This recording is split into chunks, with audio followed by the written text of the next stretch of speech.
എല്ലാവരെയും പ്രത്യേകം സ്വാഗതം ചെയ്യുന്നു.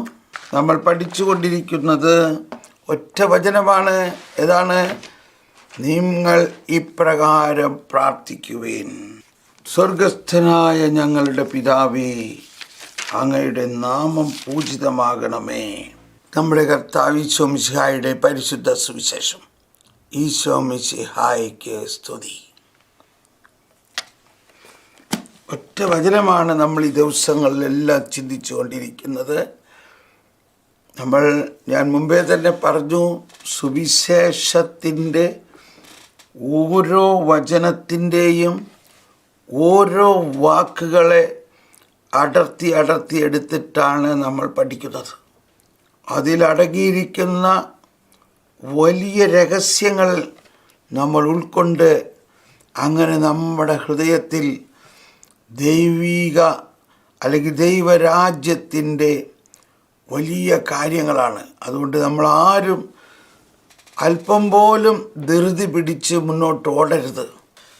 അപ്പോൾ അതിൻ്റെ വലിയ ഒരു സ്റ്റെപ്പിലേക്ക് നമ്മളിപ്പോൾ വന്നിരിക്കുന്നത്, നമ്മൾ കുഞ്ഞുനാൾ മുതൽ പ്രാർത്ഥിക്കാറുള്ള നമ്മുടെ സ്വർഗസ്ഥനായ പിതാവ് പ്രാർത്ഥന ഒന്ന് മര്യാദയ്ക്ക് പ്രാർത്ഥിക്കുക. ഈശോ പഠിപ്പിച്ച പോലെ പ്രാർത്ഥിക്കുക, ഈശോയോടൊപ്പം പ്രാർത്ഥിക്കുക. ഇപ്പം നമ്മൾ എന്തെല്ലാം തിയോളജി ഡോക്ടറേറ്റ് എടുത്താലും സ്വർഗസ്ഥനായ പിതാവ് മര്യാദയ്ക്ക് പ്രാർത്ഥിക്കണില്ലെങ്കിൽ എന്താ പ്രയോജനം? മനസ്സിലാവുന്നുണ്ടോ? നമ്മൾ ആരെയും കുറ്റം പറയല്ല. നമ്മളാണ് സഭ എന്ന് പറയുന്നത് ദൈവജനമാണ്. ഈ ദൈവജനത്തിന് 2000 വർഷമായിട്ട് തോമാസ് ലീഹായുടെ പാരമ്പര്യമുള്ള കത്തോലിക്കരാണ് എന്ന് നമ്മൾ പറഞ്ഞിട്ട് നമ്മളൊരു സ്വർഗസ്ഥനായ പിതാവ് മര്യാദയ്ക്ക് പ്രാർത്ഥിക്കുന്നില്ലെങ്കിൽ എന്താ നമ്മുടെ അവസ്ഥ? നമ്മൾ ആരെയും കുറ്റം പറയുന്നില്ല. നമ്മൾ ഒരു തിരിച്ചുപിടിക്കൽ നടത്തണം. ഒരു തിരിച്ചുപിടിക്കൽ. നമ്മൾ വിശ്വാസത്തിൻ്റെ ആഴങ്ങളിലേക്ക് പോകാനുള്ള നമ്പർ 1 പോയിൻ്റ്, നമ്മളും നമ്മുടെ കുടുംബവും സ്വർഗസ്ഥനായ പിതാവ് മര്യാദയ്ക്ക് പ്രാർത്ഥിക്കുക.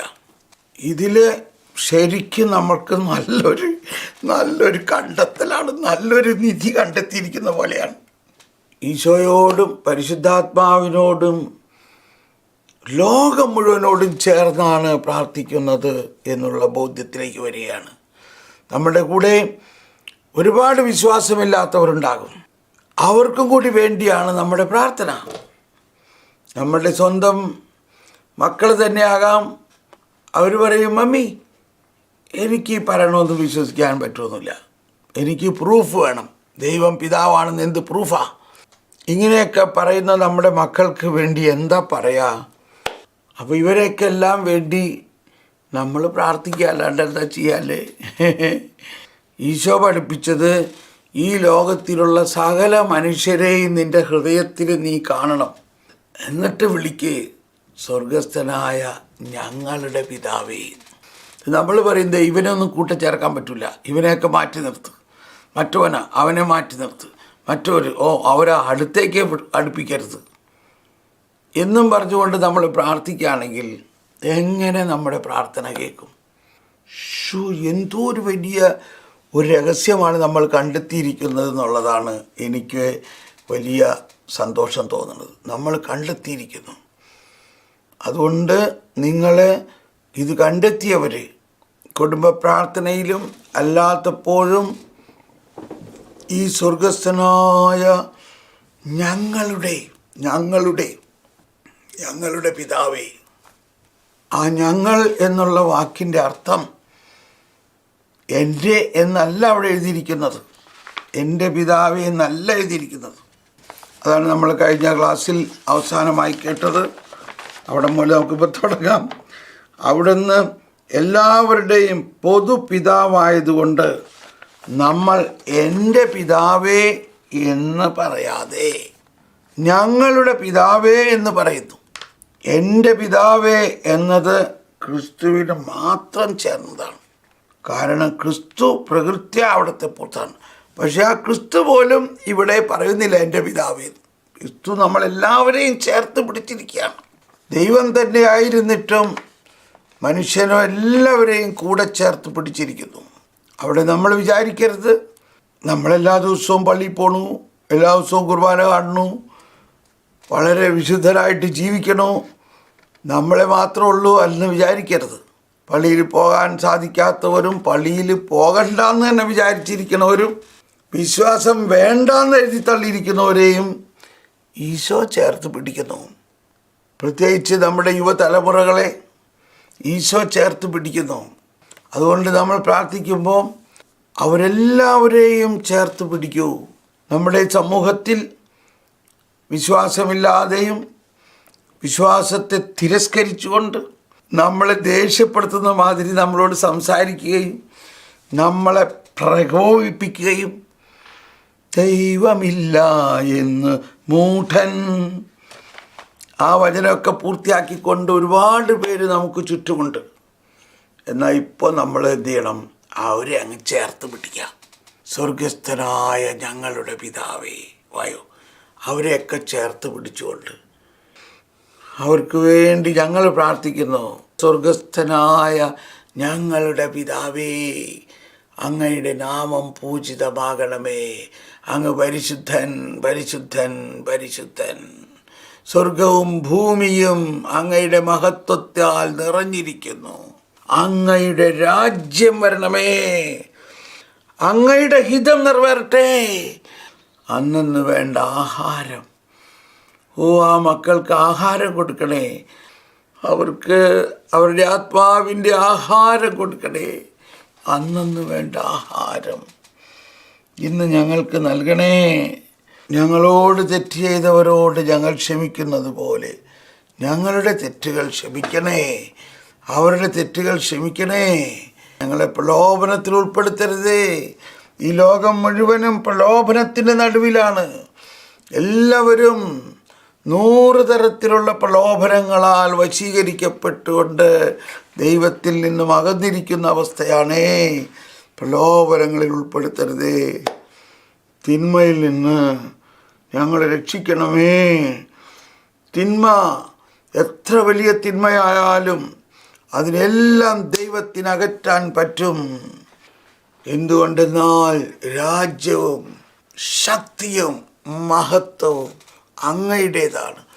അങ്ങ് ഈ രാജ്യം സ്വന്തമാക്കിയിരിക്കുന്നു. അങ്ങ് പിശാചിൻ്റെ രാജ്യത്തെ അവസാനിപ്പിച്ചിരിക്കുന്നു. അങ്ങ് പിശാചിൻ്റെ രാജ്യത്തിൽ നിന്ന് മനുഷ്യനെ രക്ഷിച്ചിരിക്കുന്നു. അവനെ കർത്താവ് പരാജയപ്പെടുത്തി കഴിഞ്ഞതാണ്. കർത്താവാണ് രാജാധിരാജൻ. 1 തിമോത്തി 1:17. യുഗങ്ങളുടെ രാജാവും അനശ്വരനും അദൃശ്യനുമായ ഏക ദൈവത്തിന് എന്നേക്കും ബഹുമാനവും മഹത്വം ഉണ്ടായിരിക്കട്ടെ. Praise the Lord. ഇതാണ് വിശുദ്ധ ക്രിസോസ്റ്റം പിതാവിടെ പറയുന്നത്. നമ്മൾ ഇന്നലെ കേട്ടു. സ്വർഗസ്ഥനായ പിതാവിൻ്റെ ബന്ധുക്കളാണ് നമ്മൾ അത്രേ ഉന്നതമായ ആ ദൈവത്തിൻ്റെ ബന്ധുക്കളാണ് നമ്മൾ. ആരാണ് ഇനി നമ്മുടെ മക്കളെ പിടിച്ചുകൊണ്ട് പോകുന്നേ? അപ്പോൾ നമ്മളുടെ പ്രാർത്ഥനയുടെ വീര്യമില്ലായ്മ കൊണ്ടല്ലേ നമ്മുടെ മക്കളെ പിടിച്ചുകൊണ്ട് പോകാൻ പോകുന്നത്? നമ്മുടെ പ്രാർത്ഥനയുടെ വീര്യമില്ല. നമ്മൾ ചുമ്മാ അക്ഷരങ്ങളും ചുമ്മാ വാക്കുകളും കൊണ്ട് പ്രാർത്ഥിച്ചാൽ പോരാ. വിശ്വാസത്തിൻ്റെ കഴമ്പ് വേണം. അതിൻ്റെ അകത്ത് വിശ്വാസത്തിൻ്റെ കഴമ്പ് വേണം. വിശുദ്ധ ക്രിസോസ്റ്റം പിതാവ് പറയാണ്, സ്വർഗസ്ഥനായ എന്ന് കൂട്ടിച്ചേർക്കുന്നു. നമുക്ക് സ്വർഗത്തിലിരിക്കുന്ന ഒരു പിതാവുണ്ട് എന്നും അറിയുന്നതിനും സ്വർഗത്തിലൊരു പിതാവ് ഉണ്ടായിരിക്കെ ഈ ഭൗതിക വസ്തുക്കളിൽ മുഴുവനുമായി മുഴുകുന്നത് ലജ്ജാകരമായി തോന്നുന്നില്ലേ? അതാണ് നമുക്ക് സ്വർഗത്തിലൊരു പിതാവ് നമ്മുടെ കൂടെയുണ്ട്. ആ പിതാവ് നമുക്ക് വേണ്ടതെല്ലാം ചെയ്യുമ്പോൾ നമ്മൾ ഈ ലോകത്തിൻ്റെ പ്രത്യയശാസ്ത്രവും ഈ ലോകത്തിൻ്റെ നുറുങ്ങുകളുടെയും കൂടെ അതിൽ ശ്രദ്ധ വെച്ചുകൊണ്ട് നമ്മൾ ജീവിക്കുന്നതിൽ ലജ്ജയില്ലേ? ഇതാണ് നമ്മുടെ അവസ്ഥ. നമ്മൾക്ക് സ്വർഗീയമായ എഫേസോസ് 1:3 പറയുന്നതാണ്, സ്വർഗീയമായ എല്ലാ ആത്മീയ വരങ്ങളാലും ക്രിസ്തുവിൽ നമ്മെ അനുഗ്രഹിച്ചവനും. അന്വേഷിപ്പിൻ, കണ്ടെത്തും. അന്വേഷിപ്പിൻ, കണ്ടെത്തും. എന്താ കണ്ടെത്തേണ്ടത്? സ്വർഗീയമായ എല്ലാ ആത്മീയ വരങ്ങളാലും ക്രിസ്തുവിൽ നമ്മെ അനുഗ്രഹിച്ചവനും കർത്താവായ യേശു ക്രിസ്തുവിൻ്റെ പിതാവുമായ ദൈവം സ്തുതിക്കപ്പെടട്ടെ. ഇനി അടുത്തത് വിശുദ്ധ കാസിയാൻ പറയാണ്, നമ്മുടെ പിതാവ് വസിക്കുന്നിടത്തേക്ക് ശക്തമായ ആഗ്രഹത്തോടെ ഇവിടെ നിന്ന് വേഗത്തിൽ പോകാനാണിത്. വിശുദ്ധ ക്രിസോസ്റ്റം പിതാവ് വീണ്ടും സ്വർഗത്തിൽ എന്നത് ദൈവ സാന്നിധ്യം സ്വർഗത്തിൽ മാത്രമേ ഉള്ളൂ എന്ന് പറയുന്നില്ല. പ്രാർത്ഥിക്കുന്നവൻ്റെ മനസ്സ് ഭൂമിയിൽ നിന്ന് നീക്കി മുകളിലുള്ളവയിൽ ഉറപ്പിക്കണമെന്ന് ഉദ്ദേശിക്കുന്നു. അപ്പോൾ സ്വർഗസ്ഥനായ ഞങ്ങളുടെ പിതാവേ എന്ന് പറയുന്നതിലൂടെ സ്വർഗത്തിൽ മാത്രമാണ് പിതാവ് എന്നല്ല അതിൻ്റെ അർത്ഥം. അതാണ് നമ്മൾ സീറോ മലബാർ പ്രാർത്ഥനയിൽ സ്വർഗസ്ഥനായ ഞങ്ങളുടെ പിതാവേ, അങ്ങയുടെ നാമം പൂജിതമാകണമേ, അങ്ങയുടെ രാജ്യം വരണമേ, അങ്ങ് പരിശുദ്ധൻ പരിശുദ്ധൻ പരിശുദ്ധൻ. പിന്നെ എന്താ പറയണേ? സ്വർഗവും ഭൂമിയും അങ്ങയുടെ മഹത്വത്താൽ നിറഞ്ഞിരിക്കുന്നു. ദൈവത്തെ സംബന്ധിച്ച് ഈ ഭൂമി മുഴുവനും ദൈവത്തിൻ്റെതാണ്. ഈ ഭൂമിയിലുള്ള സകല മനുഷ്യരും ദൈവത്തിൻ്റെതാണ്. ഒന്നങ്ങ് വിശ്വസിച്ചേ, ദൈവമാണ് അവൻ്റെ എല്ലാ സൃഷ്ടാവ്. ഈശോ പറഞ്ഞു, 2 കുരുവികളെ കണ്ടില്ലേ, അല്ലെങ്കിൽ 5 കുരുവികളെ കണ്ടില്ലേ, അതിലൊന്നുപോലും എൻ്റെ സ്വർഗസ്ഥനായ പിതാവ് അറിയാതെ താഴെ വീഴില്ല. നിന്റെ തലമുടിധാരികൾ പോലും എണ്ണപ്പെട്ടിരിക്കുന്നു. നമ്മൾ എന്താ വിചാരിച്ചേക്കണേ? ഹല്ലേലൂയ. അപ്പോൾ ദൈവം സ്വർഗത്തിൽ മാത്രം വസിക്കുന്ന ഒരാളാണെന്നല്ല അതിൻ്റെ അർത്ഥം. നമ്മുടെ ഹൃദയം സ്വർഗീയമായ അവസ്ഥയിലേക്ക് ഉയരണം. ഈ ഭൂമിയിലുള്ള, നമ്മുടെ വീട്ടിലുള്ള, നമ്മളെ അനുസരിക്കാത്ത മക്കളിലും സ്വർഗമുണ്ട്. പക്ഷെ അവരറിയുന്നില്ല. നമ്മളെങ്കിലും അറിയണം. നമ്മളെ വെല്ലുവിളിച്ചുകൊണ്ട് നടക്കുന്ന നമ്മുടെ മക്കൾ, ഇത് ഞാൻ പറയണത് കുറേ ആളുകളുടെ വേദന കൊണ്ടാണ്. സ്വർഗത്തിൽ എന്നത് ദൈവ സാന്നിധ്യം സ്വർഗത്തിൽ മാത്രമേ ഉള്ളൂ എന്ന് പറയുന്നില്ല. ദൈവ സാന്നിധ്യം പ്രാർത്ഥിക്കുന്നവൻ്റെ മനസ്സ് ഭൂമിയിൽ നിന്ന് നീക്കി മുകളിലുള്ളവയിൽ, അതായത് മുകളിലുള്ളവയെന്ന് പറഞ്ഞാൽ വീണ്ടും നമ്മൾ ആകാശത്തിന് മീതെയല്ല, മുകളിൽ എന്ന് പറഞ്ഞാൽ ദൈവീകമായ കാര്യങ്ങളിൽ, ആ ദൈവീകമായ രഹസ്യങ്ങളിൽ കൊളുത്തണം. വിശുദ്ധ അഗസ്തീനോസ് പറയാണ്, അഥവാ സ്വർഗത്തിൽ എന്നത് വിശുദ്ധരുടെയും നീതിമാന്മാരുടെയും ഇടയിലുള്ളതാണ്. എന്നാൽ ദൈവം ഒരു സ്പേസിൽ ഒതുങ്ങുന്നതല്ല. സ്പേസ് എന്ന് പറഞ്ഞാൽ ഒരു സ്ഥലം. അങ്ങനെ ഒരു സ്പേസ് എന്ന് പറഞ്ഞാൽ ബഹിരാകാശം എന്ന അർത്ഥത്തിലല്ല, ഒരു സ്ഥലം. ആ സ്പേസിൽ ഒതുക്കാൻ പറ്റില്ല ദൈവത്തെ. കാരണം ദൈവം അനാദി മുതലേ അനന്തത വരെ, ഈ പ്രപഞ്ചം സൃഷ്ടിക്കുന്നതിന് മുമ്പ്, ഈ പർവ്വതങ്ങൾക്ക് രൂപം നൽകും മുമ്പ്, ഈ സൗരയൂഥത്തിന് രൂപം നൽകും മുമ്പ് ദൈവമുണ്ട്. ആ ദൈവത്തിനെ നമുക്ക് ഏതെങ്കിലും ഒരു സ്ഥലത്തൊതുക്കാൻ പറ്റുമോ? നമുക്കുള്ള വലിയ ഒരു ലിമിറ്റ്, നമ്മൾ ദൈവത്തിൻ്റെ ശക്തി അങ്ങ് കൂച്ചിക്കൂട്ടി കളഞ്ഞു. എവിടെ ഒരു സ്ഥലത്തൊതുക്കിക്കൊണ്ട് ദൈവത്തെ ഒരു സ്ഥലത്ത് ഒതുക്കരുത്. അപ്പോഴാണ് നമുക്ക് ആ വിശാലത ഉണ്ടാവുന്നത്. ദൈവം ഇങ്ങനെ ആകാശത്തിന് മുകളിൽ ഇരിക്കണ ഒരാളാണെന്ന് നമ്മൾ വിചാരിക്കുമ്പോൾ തന്നെ നമ്മളെ സകല ശക്തിയും ചോർന്നു പോയി. അപ്പോൾ സ്വർഗസ്ഥനായ നമ്മുടെ പിതാവേ എന്ന് വിളിക്കുമ്പോൾ ഉടനെ ആകാശങ്ങളിലിരിക്കുന്ന ഞങ്ങളുടെ ബാവ എന്ന് പൊളിച്ച പഴയ പ്രാർത്ഥന ഓർക്കരുത്. ഉണ്ടോ? നമ്മളൊക്കെ കുഞ്ഞായിരുന്നപ്പോൾ അങ്ങനെയാണ് പ്രാർത്ഥിച്ചത്, ആകാശങ്ങളിലിരിക്കുന്ന ഞങ്ങളുടെ ബാവ തമ്പുരാനെ. അപ്പോൾ കൃത്യമായിട്ട് ഏതാണ്ട് ഈ മേഘങ്ങളുടെയൊക്കെ മുകളിൽ, ഈ ആകാശവിധാനത്തിൻ്റെ മുകളിൽ ഇരിക്കണ ഒരു അപ്പാപ്പൻ്റെ മാതിരിയാണ് നമ്മൾ കണ്ടേക്കണതൊക്കെ. അതല്ലേ അല്ല, അനാദി മുതലേ അനന്തത, ആ അനാദി മുതൽ അനന്തത വരെ ഇപ്പോൾ തന്നെ ആയിരിക്കുന്ന ദൈവത്തിനെ നമ്മളൊരു സ്പേസിൽ കൊണ്ടുവന്ന് നിർത്താൻ എങ്ങനെ സാധിക്കും? അനാദി മുതലേ അനന്തത വരെ അവിടുന്ന് ദൈവമാണ്. അപ്പോൾ എന്തെന്നാൽ ദൈവം സ്പേസിൽ ഒതുങ്ങുന്നില്ല. ഇത് അഗസ്തീനോസിൻ്റെ മാസ്റ്റർ പീസാണിത്. ആകാശം എന്നത് പ്രപഞ്ചത്തിൻ്റെ മുകൾ ഭാഗമാണ്. ദൈവം അവിടെയാണെന്ന് ചിന്തിച്ചാൽ മനുഷ്യരേക്കാൾ കൂടുതൽ ഉന്നത മരുഭൂമിയിൽ ജീവിക്കുന്ന പക്ഷികൾ ദൈവത്തോട് കൂടുതൽ അടുത്തായി കാണപ്പെട്ടു. ദൈവം സമീപസ്ഥനാണ്. സങ്കീർത്തനം 34:18. ദൈവം സമീപസ്ഥനാണ്.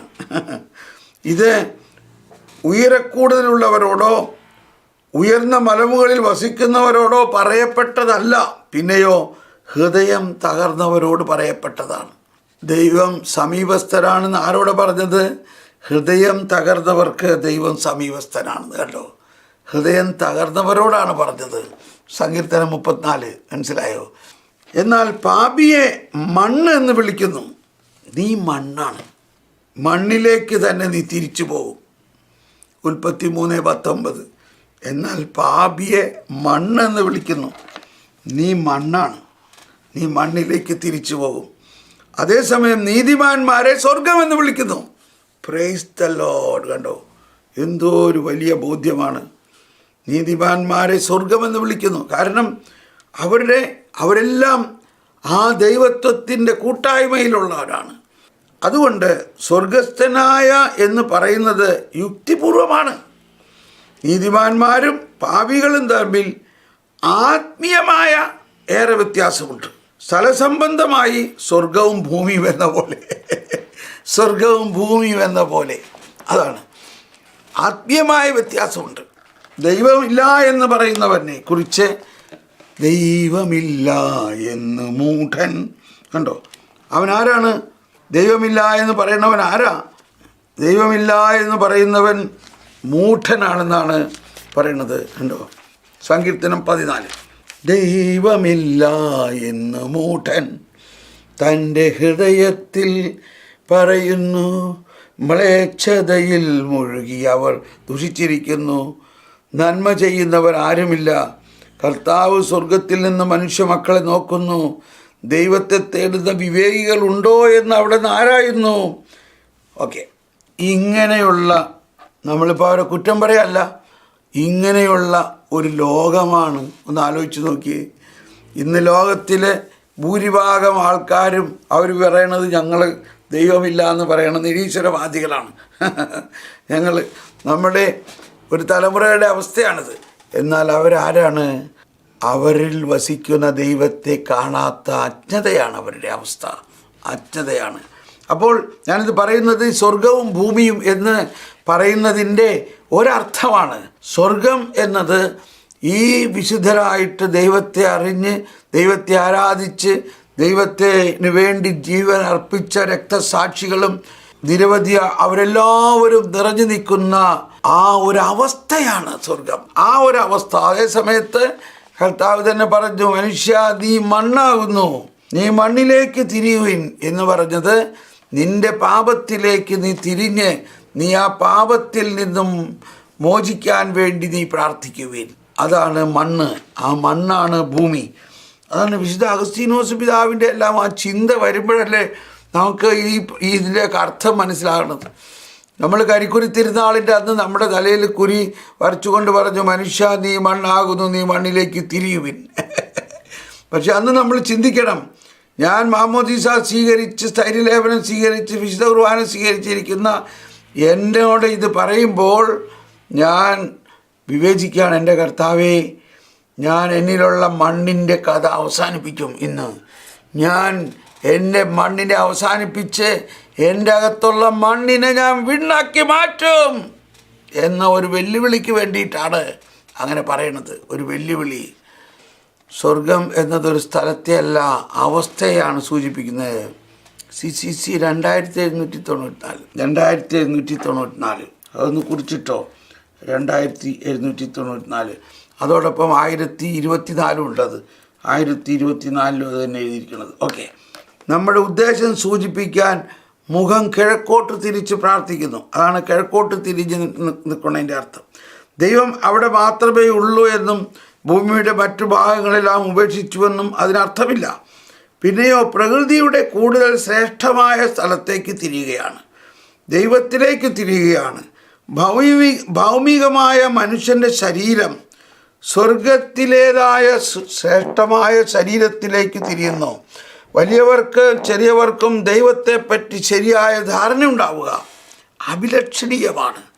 ആധ്യാത്മിക പ്രവൃത്തികളെക്കുറിച്ച് ചിന്തിക്കാൻ അവർക്ക് കഴിവില്ല. ദൈവം ഭൂമിയിൽ എന്നതിനേക്കാൾ സ്വർഗത്തിലാണെന്ന് ചിന്തിക്കുക കൂടുതൽ നല്ലതാണ്. അപ്പം ഇതെല്ലാം മനുഷ്യൻ്റെ ചിന്തകളിൽ കുടുങ്ങിക്കിടക്കുകയാണ്. കിഴക്കോട്ട് തിരിഞ്ഞു എന്ന അർത്ഥം കിഴക്ക് മാത്രമാണോ ദൈവം? അപ്പോൾ സ്വർഗത്തിലേക്ക് തിരിയുന്നു എന്ന് പറഞ്ഞാൽ സ്വർഗത്തിൽ മാത്രമാണോ ദൈവം? ദൈവം സർവ്വവ്യാപിയാണ്. അപ്പോൾ ഇതൊക്കെ നമ്മൾ ഇനി അടുത്ത ദിവസം കൂടുതൽ പഠിക്കാം. നമുക്കിപ്പോൾ ഇവിടെ നമ്മൾ അവസാനിപ്പിക്കുന്നു.